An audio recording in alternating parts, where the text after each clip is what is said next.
Welcome to the morning show. I'm Marshall Shore. And I'm Melissa Farley. We're here at The the fabulous Arizona Center. And no, we're not filming at night. It is really stormy out there right now. I know. I'm like, it just looks like it's nighttime. Looks a little apocalyptic. I can't say that word apparently. Apocalyptic. Apocalyptic. Wow. Yeah. No, I'm like Trump looking at the monitor. You see how acetaminophen. dark it is. I'm like, oh my gosh. Okay. Well, we have a great show for you, though. We've got Clarita here with Claridad, and it is a wellness company. She makes all sorts of things that are good for you and smell good and make you feel good.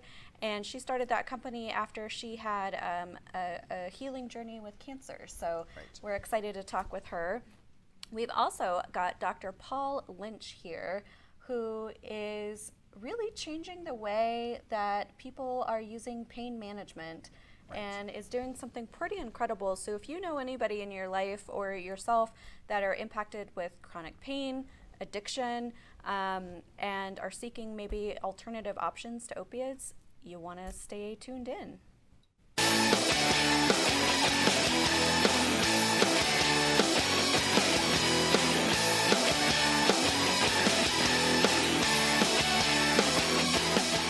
And welcome back to the morning show. I'm Marshall Shore. And I'm Melissa Farley. How have you been, Marshall? I've been good. Yeah? You know, just busy. I mean, working on things, getting ready for October. Yeah, So it's your busy season. And it is. We're only really doing one tour, but it's like I've got a Route 66 thing planned up in Kingman. And so lots of good stuff going on. Yeah. So I'm freshly back from Oogie Boogie's bash. And how was Oogie Boogie? Really fun. Yeah. Good. It was a good time. I spent a lot of money, but it's okay. I always do at Disneyland. And we trick-or-treated. A lot of people don't realize how much candy you get at that thing. Like, we bought these little tote bags. Well, they're not little. They're like big tote bags. And we like filled it. And I was so proud of myself. For the first time in my life ever, I only packed a carry-on. I did not check any bags. Oh, and how did that go? Pretty good. I did good. But then when we got the big candy, I was like, what do I do with this? So it took some. So you ate it? Some rearranging. No. So Pat has a sweet tooth. I'm more of like a salty kind of savory girl. Pat loves the candy, so that's our deal. I go to Disneyland and trick or treat, and then I bring him home the candy. So. Nice. Yeah. And how was your costume? Cute. Oh, I didn't send you any pictures. No, you didn't send me a single photo. I'm sorry. I was like, I don't think she likes me anymore. No, I did. No, it was so cute. We got a ton of compliments, so that was really fun. Nice. Yeah. So, did my bright green Oogie Boogie skirt, and then had the little T-shirt and my ears and. Nice. Yeah, I didn't realize Amber had actually ordered our ears from the Disneyland in China. So that was kind of cool. Yeah. Okay. Yeah, they had like the tags. It was kind of sad cutting the tag off. I don't know why. I just thought it was kind of cool, but they're really long, and so like when you wear the ears, they like. Oh, it would stick off to the side, yeah. So I always cut it off. But anyway. All right. Well, we've got really cool people for you to spend some time with, and I think you're going to enjoy them both equally. Actually, this whole show is basically about wellness in different ways. Right, in different ways. And yeah. I mean, Dr. Paul, my gosh, what a great little education that we got. Yeah. On a lot of different things. We did, yeah. So I think what he's doing could be pretty revolutionary, and I hope that you'll share this episode with friends and family that might need something like this that Dr. Paul is doing. And then we've also got Clarita here, who is doing like I said, products that are non-toxic and are really good for you. And we're just so appreciative that she started making stuff like that for her community. And we just loved having her in the studio. And I think you're going to love her too. So keep it right here. Let's meet our guests.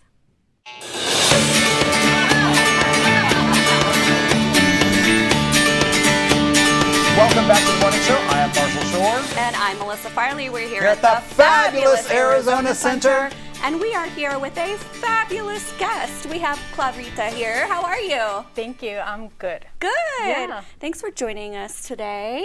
So tell us a little bit about who you are and what you do. Obviously, we've got your company right here that I'm probably blocking. Claridad. Tell us about you. Yes, thank you so much for having me here. It's an honor to be here with you guys. My name is Clarita, and I'm a wellness expert. And we brought here Claridad, who is, I'm the founder. And what we do is we create non-toxic products and also products that support your rituals as well.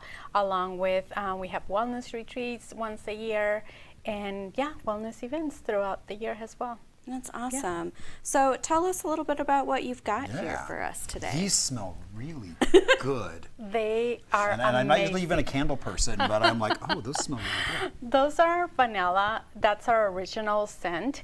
They're non-toxic, made of soy.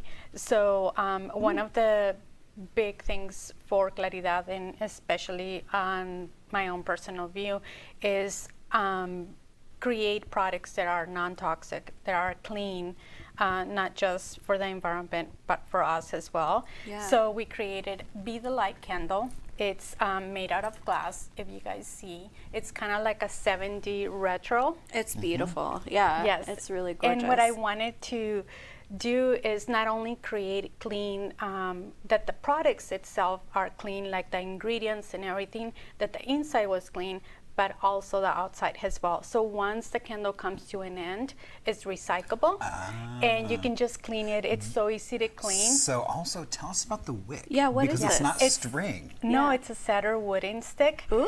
Yes, so it reduces also the toxics Well, when right, we because light usually up. when there's the string, there's toxins in the string and everything. So I was like, oh. It's so funny that you bring this up because I was just on a weekend trip, and my girlfriend was talking about how her roommate was saying, we're not going to burn any candles in our house anymore because they're toxic. And my roommate loves my girlfriend loves candles, and so she was like, I don't know what to do. So I'm so excited to tell her about these. Yes, and all of our products are that is with that intention of being non-toxic. I'm a cancer survivor, so back in 2018, I was diagnosed with cancer.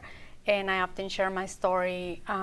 After sitting in a victim mode for almost a year, I decided to do something about it, and that's how the products came along. Yeah. I went back to school, studying nutrition, along with other things, and I started creating products that are non-toxic. I mean, it's so important to eat cleaner ingredients, meaning like organic and all of those things, but it's also as important to the products that we use on minimizing those toxins. Our bodies are so beautiful, they can detoxify, but I think in today's world is the amount of loads of toxins and that we're seeing manifesting into diseases or things like that. So reducing in every way possible, it's amazing for our overall health. Yeah, that's been a journey for me too. I have a genetic kidney disease. I drink a ton of water, and I was just consuming, I'll admit it, I was consuming plastic water bottles because I would drink so much. It was just easy to grab, the bottles and chug them down and then move on. And then I was starting to get really concerned about all the plastic and how that was impacting my body. And I tried glass. I'm too clumsy. I keep breaking glass. So I'm like, same. I did the same thing. I was like, oh, I love the idea of glass, but I'm like, no. I know. But anyway, it's been an interesting journey for me too, because it's stuff that you don't necessarily think about right away, and then you start to kind of get some symptoms or maybe see something from someone else share their experience, and you're like, oh goodness. Yeah, maybe I should be mindful of this. Exactly. Yeah, and it's the little things that add up. And I always tell my clients or my community, always work with the things. You don't have to change everything. The world is not perfect, and you don't have to be either. We're not perfect. But I would highly recommend to minimize the toxins of the things that you use on an everyday basis, like a water bottle, maybe opt for maybe a water system in your home. We did. We finally got one. I know. And you know what? That's amazing because a few months ago, European research came out that also the glass water bottles have plastic. Oh, no way. They have microplastic because of the tap on the top. Yeah. Okay. Cool. Yeah. So that was the perfect option. Okay, so you've also got some journals here, I see. Yes. Share about those a little bit. The journals were the first products that Claridad brought into our store, online store, and that was actually my journey. Just not too long ago, I shared with you guys my cancer journey, and journaling came to me like a ton of bricks. Like I was like, oh my God, this keeps coming to me, and I wasn't connecting with that at the beginning. And as I started journaling, I just learned to love the. Marsha's like, I'm not going to take the one that's closest to me. No, because this one's on camera, so I was trying to raise it up so people could see the beautiful cover. So. Yeah, I just learned to love the modality, the journaling. It just unpacked so many emotions during that time, and we decided to create a journal. And it's not just a journal; it's a journal and a planner. Yeah. And it goes through a whole 4-week journey. It has affirmations and inspirational quotes throughout the whole entire. Oh, I love that. Oh, yeah. Yeah. You keep scooting away from me. Do I Yes. smell bad today? No, Here no, we no. go. No, I feel like we're so simpatico because journaling is a huge part of I actually journal every single morning, and I just do the free writing usually to just kind of get everything out. And it has been such a huge part of my healing journey, and I advocate for everybody to journal and use that as part of your process. But one of the things that I want to chat with you about that I think is important is, a lot of people, when they decide that they want to work on healing themselves, they might just focus on mindfulness, or they might focus on just a meditation. I shouldn't say just a meditation practice. That's very powerful. But you really kind of embody this whole fully embodying everything as part of the healing experience. Can you talk a little bit about why that's so important for you? Yes, I feel that at the beginning of my journey, I started with journaling, but as I was experiencing other modalities, I just found love in every single one of them, and now I incorporated them into my wellness events, wellness retreats, and I want that people that are in my community or people that come to my retreats, they feel that it's kind of like a buffet style, where they can come and experience different modalities and then take what serves and leave behind what doesn't. So tell us a little bit about your retreats. Do you what do you do there? What's the experience like? They're amazing. let me say that. She humbly says, "No, you should absolutely say that." They're amazing. I have a friend who her name is Chef Ash. She comes in and she creates. As a nutritionist, I kind of have the idea of the food that we're supposed to eat and enjoy throughout that retreat, and then my friend Chef Ash comes in and just creates the most amazing tasting delicious recipes, and then I come in and through the whole entire event I teach about food and nutrition and how important it is. I feel like food and nutrition to me is kind of like a communication from the outside world to the inside world. When we consume something, how it communicates and how it digests through your whole entire system, and then that reflects who we are and how we show up, and through the energy, through everything that we do. And then I bring facilitators like one of my favorite friends and my mentor. His name is Leo Max. He's in spiritual hypnosis. So he's going to come in and help us go through a little healing journey through it.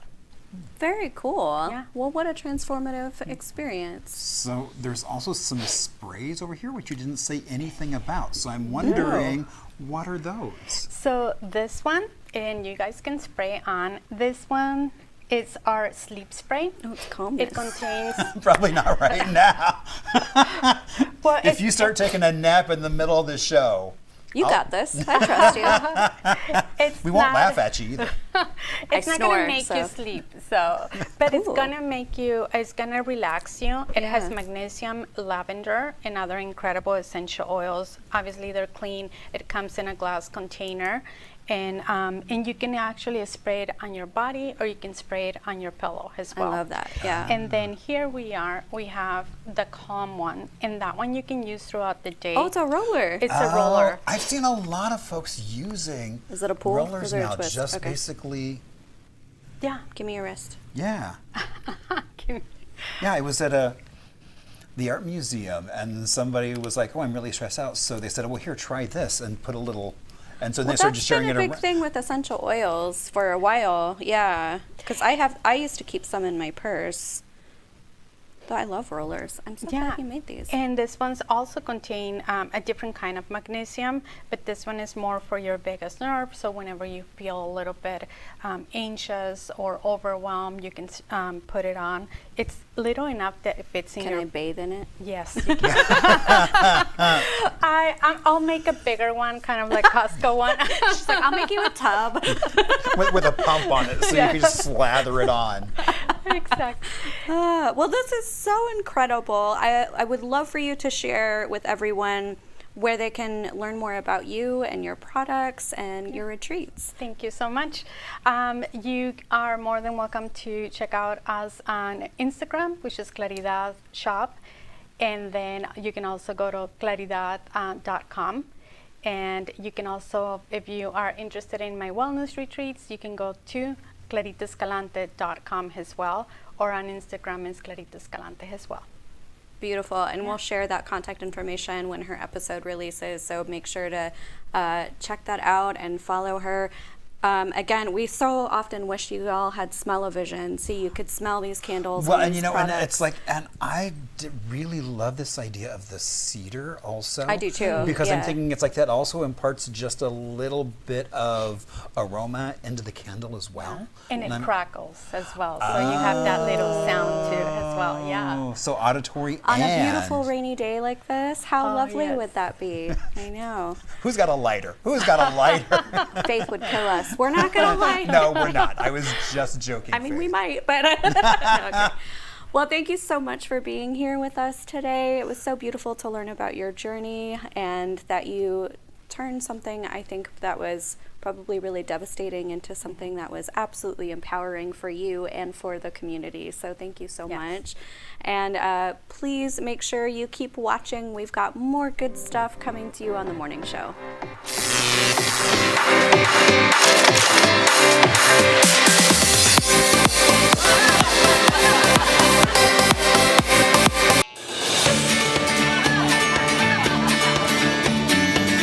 Welcome back to the morning show. I'm Marshall Shore. And I'm Melissa Farley. We're here at the, The fabulous fabulous Arizona Center. And we have a guest that I've actually been really eager to learn from, that I'm excited to introduce everybody to. We've got Dr. Paul Lynch here. How are you in your fabulous suit? I'm doing really well. I appreciate you guys having me on the show today, and such a beautiful studio you have here. Thank I know, you so I know, much. even on a rainy day, it's still beautiful. Yeah, I'm really very is. inspired. I need to wear more color next time. So, okay, not to be dramatic or anything, but tell us about this thing that you're doing to save like millions of people. Yeah, so I'm the founder and CEO of a pain management group called US Pain Care, and we launched in February of this year, and we're in 6 states already, and we're growing kind of quickly around the country. But right as I was launching, I kind of launched this initiative with my staff, and we've been talking to people around the country that we truly believe we can save 1 million lives. Wow. So when you say pain care, get specific, what does that mean? Yeah, so I'm an anesthesiologist and interventional pain management doctor. I've lived here in Arizona for 18 years now. And when I first came to town, I worked at the Mayo Clinic, and I started my own practice in town. And then we ended up growing and managing practices around the country. But we take care of people who have low back pain, neck pain, headaches. It's probably 100 million Americans that will have chronic pain during the year. But there's a subset of these patients that we call high impact pain patients, probably more like about 20 million patients. And these people really suffer. A lot of them take opioids for their pain. A lot of them have had multiple surgeries. And over the last 18 years of managing this population, I realized that we need a better approach. And so when I've started talking about saving 1 million lives, I'm focused on this idea of patients that have what I call tri-diagnosis. And that means that they have a significant chronic pain issue. Maybe they've suffered for 10 or 15 years and had multiple surgeries. Maybe they're in a wheelchair. Maybe they served our country in the Middle East and had shrapnel in their spine. Like, some of these patients are really suffering. But then picture that patient that also has a mental health condition, depression or anxiety. The data shows in this group of high impact pain that over 80% have a mental health condition. And then picture some of them become addicted to the medicines that we give them. Well, that's a huge issue, is because you're taking all these opioids. I mean, I've got a friend who basically went to the doctor and said, I'm afraid I'm taking too much. And they're like, oh, you're actually doing well because you're aware of it. Yeah. Well, and that's the balance, is trying to find someone that can tell when you need these medications and when you don't. The problem becomes these patients who have real suffering, real mental health, and they truly become addicted and they need help. There's almost nowhere for them to turn. Right. And so what I've tried to do across the country is to do a better approach to these patients that I say have tri-diagnosis, that instead of treating them in silos, there's one doctor for your pain, one doctor for your mental health, maybe one doctor for your addiction. We try to treat it all under one roof. So I don't think I fit quite under your umbrella, but so I have chronic migraine. I've been in a pain cycle for about a month and a half now. Oh, wow. I actually just spent half the day at Mayo Clinic yesterday. I'm sorry to hear that. Thank you. Yeah. And it's a challenge for me to get great pain treatment because I also have a genetic kidney disease that prevents me from taking a lot of things. And Wow. And so that's why I was very interested in hearing what you do specifically. So what is it? What is the alternative that you're providing to something like opiates? Yeah, so I mean, it's a long conversation. We believe that good pain care starts with preventative care, with conservative care, with physical therapy, with diet, with exercise, with genetic testing, with looking at each individual's interactions with these different medications, with giving them mindfulness. Like, we believe that all patients should have mental therapy as part of their physical therapy, right? So things like biofeedback, cognitive behavioral therapy, sometimes group therapies where people are supporting each other. These are real conditions. Headaches are some of the hardest things, that we treat. But then we layer upon that, some people need more advanced care. We have interventional procedures that have revolutionized even the headache space. There's this whole area called neuromodulation, where we can use electricity to change the way your body's nerves are taking pain to your brain. And so that whole area has really taken off in the last 20 to 30 years. If you've heard of Elon Musk's Neuralink procedure, where they actually put electrodes in the brain, they put like a computer chip in the brain. The first case ever done was here in Phoenix at the Barrow Neurologic Institute, just a couple of miles away from where we're interviewing here today. But that's a form of neuromodulation where you can use electricity and computers to basically augment the way pain signals are transmitted to the brain. So we should talk more. We have some really good things for headaches these days. Yeah, I know, because kind of where we arrived is I've been on a monthly injection, and then now we're going to try Botox, and I'm not super thrilled about those options, but Well, Botox is a form of neuromodulation as well. It basically modulates the way the pain signal goes along the nerves, because it kind of paralyzes the nerves and the muscles when you inject it. So yeah, we should talk more. Headache space is very complicated, but we have some great options for patients in 2025 that we didn't have even a few years ago. Yeah. No, that sounds incredible. So I know even when we were talking off air, you said that you're very passionate about this. This is something that you care very deeply about. Tell me about that. How did you end up kind of on this path? Yeah, it's a long story, and because of the time that we have here, what I would tell you is my whole life I wanted to be a psychiatrist. And my dad was a therapist, so I grew up around him. He actually works with me here in town at Payne, Arizona. And I learned from him about the importance of, mental health. And then my mother-in-law, right before I graduated medical school, got sick with cancer. And so I had like this desire to help people with mental health probably my whole career. When I went to the hospital and saw the suffering that she was going through, I realized as a pain management doctor, I could help people with physical suffering, but also mental suffering. And so it's a longer story for a different day, but I dropped out of psych and I decided I want to be a pain doctor. And then I did a year of surgery before I started my anesthesia training. And my brother came to live with me. And this all happened in about a 4-month period. I wanted to be a psychiatrist. My mother-in-law got very, very sick. I decided to become a pain doctor. And then my own brother came to live with me in New York City, and he overdosed in my bathroom when I was only 26 years old. I was an intern. And I found him with a needle in his arm, and I realized for the first time that he was addicted to heroin. And so I spent the first kind of 10 years of my medical career trying to help him in my free time. I was becoming a pain doctor and learning, these medications that we could use to help people. And my own brother was suffering from what we call opioid use disorder. And I really want to focus on this a little bit if you have a couple minutes. Yeah. Most people in the United States don't understand how big of a problem opioid addiction has become. We call OUD, or opioid use disorder. And when I first started tracking this after my brother overdosed, I wanted to see how big of a problem this was. There was about 500,000 Americans who were addicted to opioids, and it was mostly heroin back then.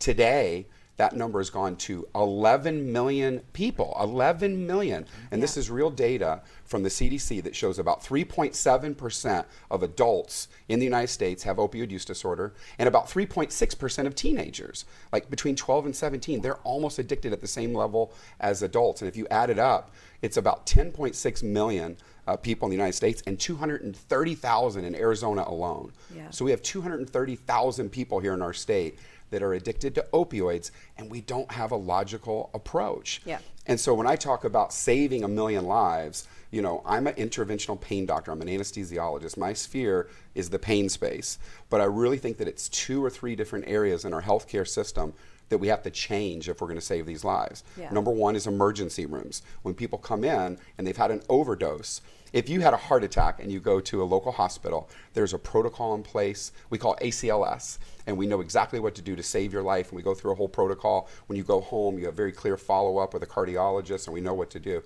If you overdose and go to the hospital, we have 0 protocols in place. Most patients are told, we don't treat that in the ER, we can't admit you, we're going to send you out, and here's a number you can call, and maybe in 60 or 90 days you'll be seen. The data shows that those 2 patients, the heart attack patient and the patient who overdosed from opioids, they both have about an 8% chance of dying in the next 12 months. And we have great protocols. If you have a heart attack, we have nothing for opioids. Yeah. And so that's a really big part of what I'm trying to do is change the system at the emergency room level, change the system at the hospital level. And I think my sphere of influence is the pain space. If a patient comes to us suffering and they're asking for opioids and they really need them, that's one thing. We can provide them with opioids, we can treat them. But what if they are just addicted to the opioids? They have clear opioid use disorder. Most pain clinics in the United States and certainly in Arizona, we kind of kick them out and we say, oh, we don't do that here, we don't treat addiction. What I'm trying to start is this idea, what I call treat them when you meet them. So when someone comes in saying I need help, whether it's the ER, whether it's the pain clinic, whether it's a primary care clinic, that we can treat them immediately. Yeah. So not to get personal about it, but I keep thinking about, my dad, and he's open about this, so I'll share, same genetic kidney disease, had a kidney transplant, ended up getting addicted to opiates, eventually realized he had a problem when things got pretty bad, and so he did go into rehab for it. But now he's been on, I'm sure you're familiar with this, Suboxone for a very long time. And and maybe you can correct me on this, but it seems not great that now he's just on this other thing long term, where especially if he takes a lot of it, it absolutely impacts, it seems like, his mental capacity and a lot of other things in his life. And it is true that there's just not a lot of options for him, Right. at least that we've found. I mean, we've tried, but like. Can I teach you a little bit about Suboxone? Please, So yeah. you mentioned a drug called Suboxone, and that is the drug that saved my brother's life. So he was in and out of prisons, in and out of hospitals. He almost died many, many times, and we finally stabilized him on Suboxone in 2012. And so he's been on it for 13 years. The data shows that long-term about 50% of people can come off, but if you have severe opioid use disorder, the data shows that you have about a 50% chance of relapsing within 30 days of stopping, and that's the problem. And a lot of people have talked to me like, hey, isn't it just replacing one drug for the other? The answer is no, and I just want to explain why. Okay. Suboxone is what's called an agonist-antagonist. So I use my hand to teach. This is like a receptor in your brain, and if you're taking, say, oxycodone or something for pain, that binds in the receptor. That's the same thing fentanyl does if you're addicted to fentanyl from the street. It binds in the receptor, and it gives you pain relief, and it also causes euphoria and stuff. Suboxone, the main drug, is called buprenorphine, and it comes along to that same receptor and it blocks it. It kind of stimulates and gives a little pain relief. It is an opioid technically, but what it does is it blocks. So if you're taking a therapeutic dose of Suboxone, it's very hard to overdose. Even if you went and shot up fentanyl, it's very hard to overdose because the receptor is blocked. And I don't want to encourage people to take Suboxone and shoot up, so it's not medical advice to do those things.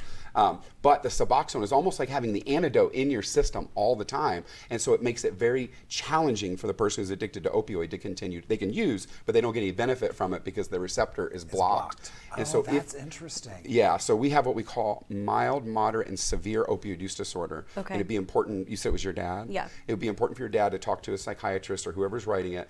If they're mild or moderate, you can try to get off of it and make sure you have therapy going on, you're talking to the patient. If it's severe opioid use disorder, most docs are suggesting just stay on it, and that's okay. And that's one of the things that we're trying to change. When Suboxone was first released, you had to get a special license, you had to go through special training, and you could only have 100 patients on it at a time, so you'd have to put someone on it, stabilize them, get them off, and that became the standard of care. Why? They've done away with a special license. They've done away with caps. Okay. Now, every provider in the United States, doctors, nurse practitioners, physician assistants, everyone can write buprenorphine or Suboxone, and I'm encouraging the entire system to start treating addiction, not just addictionologists. Okay. So it is safe to stay on long term. It is safe, and one thing, my wife's a dentist, so we actually did our own little show this weekend where we were trying to talk about the dental effects long term. You really want to look at. You want to have a good dentist. It makes it decreases your saliva in your mouth because it's done under the tongue. It also changes the pH in your mouth. So a lot of patients long term have dental problems. So we always encourage get in with a good dentist. It can affect your liver, so you want to take blood levels every year. There's certainly some things that you want to do. It is a medication. It can affect testosterone levels. It's not a free lunch, but what it is, and this is the key, 50% reduction in death rate if you get on it. Yeah. If someone's addicted to opioids, those 11 million, they have a very high chance of overdosing and dying. If you put someone on Suboxone, to cut a death rate 50% is insane. I've been a doctor a long time. I've looked at drugs like chemotherapy drugs, and when HIV first came out, I cannot find another drug that reduces your death rate by 50%. And is that something the insurance companies typically cover, or Yes. is that a challenge? No, most insurances cover it. We're having a big problem with Medicaid right now across the country because, the big beautiful bill cut out a lot of Medicaid coverage, but most Medicaid plans will cover this. When it first came out in the early 2000s, it cost like $1,000 a month. Today, we can make it for I've seen as low as $27 a month on some of the good RX type advertisements. Oh, wow. Okay. We can get the cost. I'm working on launching a nonprofit right now that we're calling Treat 'em When You Meet 'em Foundation. And one of the things we hope is we could even donate the medications if we have to. And there's going to be some regulatory things we have to figure out because it is a scheduled drug. But we are working on, if anyone wants treatment in Arizona, that we can figure out a way to make sure they get treated at a low cost too. That's incredible. Yeah. So how do people get to work with you? Is it a consultation? Yeah. Tell us about how that process works. Yeah, I think we're working with a lot of hospitals around the city to say when you're discharging someone, if they have opioid use disorder, just send them to us. We'll see them the same day or the next day. We have 4 locations here in Arizona, and you can go to our website is at painarizona.com. And we have 4 clinics right now, but we are trying to expand that. My wife, for example, is a dentist, and she's agreed she would see these patients at any of her clinics. She would do it for free. She just wants to make sure that we have a place. And so that would expand us to actually 8 in Arizona. Wow. And I have other doctors that have agreed that they would like to help us. We could see some of these patients by telehealth, so we could literally see them over the computer. Our goal, and I said it before, but I want to say it again, is we're calling it Treat 'em When You Meet 'em. if someone comes in and they're addicted to opioids, we don't just kick them out, but we make sure that we treat them the very same day. Okay, so I have maybe a dumb question, because my dad and I just never really talked about it. Do people have to still wean and get off of opioids before they switch to Suboxone, or can That is such a good question. Okay. I'm so glad that you asked that, because it's part of my campaign to save 1 million lives, and thank you for allowing me. It'll take me 1 minute, Yeah. because it's a little bit complicated. So when they made Suboxone back in the 2000s, early 2000s, they were trying to deal with heroin. And heroin is what's called hydrophilic. So I don't expect, there's not going to be a test later on this, but hydrophilic means that it dissolves in your blood. And so we would tell patients in the old days, if you showed up in the ER, we'd say, okay, you have too much heroin in your system. If we give you Suboxone, Suboxone is 70 times stronger than heroin. So the heroin's in the receptor, the Suboxone comes along and kicks it off, and you go into withdrawal. And so the patients could have nausea and vomiting and diarrhea and all these things that most doctors don't want to be dealing with. So the standard of care became go home, stop overnight, go through some withdrawal on your own. When you come in the morning, we'll give you the Suboxone. And we still would have to give it over 2 or 3 doses, and it'd take 4 or 5 hours. That was the system. That is still being taught today, but there's a big problem. Fentanyl, which is what most people are addicted to, is not hydrophilic. It's called lipophilic. And that means it builds up in your fat. I'm looking at my own stomach here, but yeah, it builds up in your fat, right? And what that means is if you go home and stop overnight, you still have all this still fentanyl. there. Yes, Oh my and it gets gosh. released over 3 or 4 days. So people are like, how do we ever get them off of the fentanyl before you put them on the Suboxone? And the answer is called a Suboxone microinduction. And it was invented by a lot of really smart doctors probably 10 years ago. And it hasn't become the standard of care yet because it's a little bit complicated. But what you do is when you meet them in the ER, the very best thing you could do is give them about 3 or 4% of the long-term dose, just a touch of it, right? And then the next day you get 5 or 6%, and then 8 or 10%. Oh, so and you the stair step. slowly stair step it. So again, what I'm doing with my nonprofit is we're going to make these 7-day starter kits that will slowly titrate on the dose. Okay. But you can keep using. That's what's so crazy. We tell patients, you know, we'd love you to stop at any time, but you can keep using while you're titrating on the antidote. And somewhere around day 7, patients wake up and they don't need opioids anymore. Their receptors are completely blocked. They're completely full. And sometimes it takes up to 2 weeks, but we do these 7-day starter kits, and then we get 7 days to get them into a doctor who can manage their care. Wow. Okay. Okay, before we let you go, is there anything else we should know about this amazing thing that you're doing? Well, I appreciate you asking. All I would say is there's a huge stigma around mental health in this country. If you have diabetes, we give you insulin. If you have a heart attack, everybody jumps through all these hoops to save your life. If you have depression, or if you have, God forbid, addiction, I think that we push you aside. I think that we create barriers. We say, oh, I don't do that here. I don't treat addiction. Oh, that's not part of our program at this ER. We do all sorts of excuses, but we don't treat the addiction. We don't treat the mental health the way we should in this country. And I want us to be part of changing that. And that's a big part of my approach to saving 1 million lives. Yeah, and I think that's important. Even without the addiction, for me, when I am dealing with my chronic pain, none of the doctors ask me about how this is impacting me mentally, emotionally, you know, and what my existence is like on a day-to-day basis. And that's hard because it absolutely has an impact on your mental health. And so I think it's just, I want to say innovative, but it shouldn't be innovative that you're doing this. So thank you so much. Thank you. I appreciate it. And one more time before you go, why don't you just share your contact information? Sure. If you are suffering with chronic pain or substance abuse disorder, specifically opioid use disorder, and particularly if you have both, if you have chronic pain and you know that maybe you're struggling with the medications, we would love to see you anytime you need to be seen.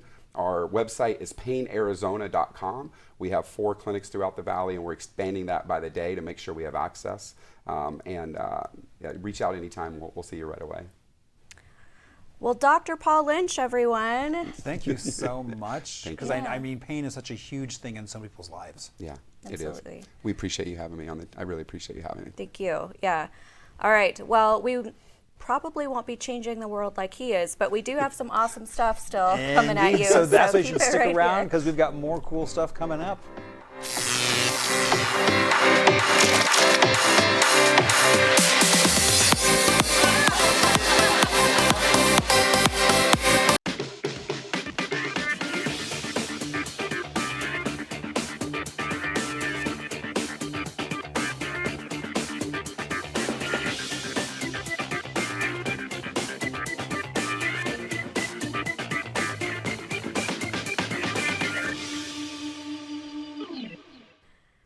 So, Marshall, it is no secret, and it keeps being made more and more clear that Dylan, who helps me curate these, is a huge Swiftie. And neither of us Why are, gave it so, away? almost every item for your unique things to do is Taylor Swift focused. So Aww. there you go. But at least the first one is bingo, which I love. See, there we Yeah. go. Yeah, but I would be. See, I don't even get any of these references. Are you ready? Okay, so it's No, you should do it like your grandma voice. It's like, Sonny, why don't you go see Taylor Swift do it? ooh, that was a big thunder. Did you hear I that? know. We were just talking about how there was no lightning and thunder, and now We suddenly were we do wrong. get. Okay, so this is Taylor Swift. What is that? Taylor Swift Oh, music you're bingo you're gonna get hate mail for that.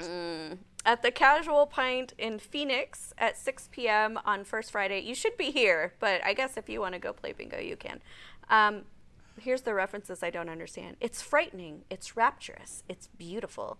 It's Taylor Swift music bingo here at the Casual Pint. I know that were those lyrics. That must be I'm assuming so, and I would do so bad. Yeah. At So- the end, I would still have nothing marked off on my card. They're going to be doing 2 playlists of T Swift music with 6 chances to win some prizes, including a chance of winning one of 2 limited edition CDs of her new album, The Life of a Showgirl. And you can stay after bingo for a listening party of the album. There is no cover, however, they are suggesting that you do some reservations for this, and it is a 21 plus event. Well, there you go. Are you leaving me? Are you leaving First Friday to go do Taylor Swift bingo? I can just do the listening party afterwards. So Okay. All right. That's fair. This one I'm actually pretty excited about. This is a Buffy the Vampire Slayer drag show at our favorite place that does regularly themed drag shows. So Desert Ridge Improv in Phoenix is doing their usual brunch, and we've got Buffy, Willow, and Angel, and it's an epic tribute to Buffy the Vampire Slayer. And again, it's hosted by Espressa Grande. And dress up as your favorite Buffy character. They definitely want to see all your Slayer outfits out there. This is also a 21 plus event with a 2-drink minimum. Tickets start at just $24. Were you a Buffy the Vampire fan? Did you at least watch the movie, like the old school movie of Buffy the Vampire Slayer? no. I know the series. Okay. And that's as far as I got. It's fun. It's really fun. So- I like it. And Yeah. Sarah Michelle Gellar. I mean, there you go. Of course. Yeah. Well, Marshall, I have more good news for you. We've got a Taylor Swift rave that you can go to if the bingo just isn't cutting it for your fix. This is actually going to be at the Marquee in Tempe at 10:30 p.m. on Friday. So you could still come for First Friday and then go to the Taylor Swift rave. That would be completely acceptable. I would be okay with that. This is celebrating the release of her 12th studio album, The Life of a Showgirl, and all of her past works at the Taylor Rave, featuring original remixes, chances to dance on stage, and more. This is an 18-plus rave, and tickets are $20. That feels like a nightmare for me. Just constant Taylor Swift. Well, rave you know, music. me and my walker, I don't know if we could get through the crowds. Give me some good old drum and bass, like a normal EDM. But anyway, keeping the pop culture going, we've also got Twilight Saga Trivia Night at Snakes and Lattes in Tempe at 7 p.m. So this is where the battle begins. You can join fellow fans for a showdown that will test your knowledge of vampires, werewolves, and everything in between. You can choose your side, rally your pack, and claim eternal bragging rights. Tickets start at around $13 and range up from there depending on your team size. This is also an 18-plus event, and it's from 7 to 9. And you know, Stephanie Myers the Yeah. author of Twilight, is from Mesa. I know. So she's a local gal She is a local gal. that went big Yeah, that really in a blew up. really big way. Yeah. Yeah. I did watch those movies. I enjoyed them, but I was not like a super fan. Like I didn't get all caught up in that craze. So. Okay, it wasn't like, oh, I'm Team Jacob. No. Okay. I mean, if I had to pick a side, I would be Team Edward, but I don't know who is who. Edward's the vampire. Jacob's you, the the Ah. werewolf. I'm thinking more Wolfman Jack, but Yeah. with a gravelly voice on American Hot Wax. I know he's got like 6-pack abs and a soft baby voice. I have a 6-pack, but it's not abs. All right, friends. Well, there you go. You can get your pop culture fix. We've got Buffy, Twilight, lots of Taylor Swift for you. If you head out to any of the events, let us know. We'd love to see your photos from there. You can tag us at On The Morning Show or email us at hello@onthemorningshow.com if you would like to send in some non-Taylor Swift events as well. Or I some would- Sailor Twift events. Sailor Twift? We just can't get the name right. But I would really appreciate some non-Taylor Swift events, and I would love to hear from you. If it's your event or a friend's event, we want to know about it. So Exactly. thank you so much, and have a great time out exploring.